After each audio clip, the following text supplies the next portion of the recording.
আমাদের কর্মদক্ষতা বৃদ্ধি, আমাদের সরকার ঘোষিত যে সকল নতুন বিধি বা নীতিমালার যে সকল পরিবর্তন সেসব। গাজীপুরের শ্রীপুর সাব রেজিস্ট্রার কার্যালয়ের অধীন দলিল লেখক ভূমি নিবন্ধন কার্যক্রম সংশ্লিষ্ট বিষয়ে দক্ষতা বৃদ্ধি, স্বচ্ছতা, জবাবদিহিতা এবং শুদ্ধাচরণ ও নৈতিকতা জোরদারকরণ বিষয়ক দিনব্যাপী অভ্যন্তরীণ প্রশিক্ষণ কর্মশালা অনুষ্ঠিত হয়েছে। রবিবার দুপুরে শ্রীপুর সাব রেজিস্ট্রার মোহাম্মদ সোহেল রানা এর সভাপতিত্বে প্রশিক্ষণে উপস্থিত ছিলেন কাপাসিয়া সাব রেজিস্ট্রার ওসমান গনি মণ্ডল সহ আরো অনেকে। অনুষ্ঠানের শুরুতে প্রশিক্ষণ কর্মশালার উদ্বোধন করেন শ্রীপুর সাব রেজিস্ট্রার মোহাম্মদ সোহেল রানা। প্রশিক্ষণার্থী হিসেবে শ্রীপুর সাব রেজিস্ট্রার অফিসের দলিল লেখকগণ দিনব্যাপী এই প্রশিক্ষণে অংশগ্রহণ করেন। প্রশিক্ষণ কর্মশালায় দলিল লিখন, সম্পাদন, দাতার ভোটার আইডি, পাসপোর্ট বা ড্রাইভিং লাইসেন্সের মাধ্যমে দাতাকে শনাক্তকরণের মাধ্যমে একজন দলিল সম্পাদন করিতে পারিবে।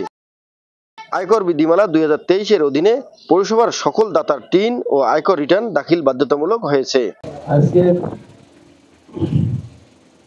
এই প্রশিক্ষণ এই বিষয়ে ইতিপূর্বে আপনাদের প্রশিক্ষণ হয়েছে, আজ একই বিষয়ের প্রশিক্ষণ।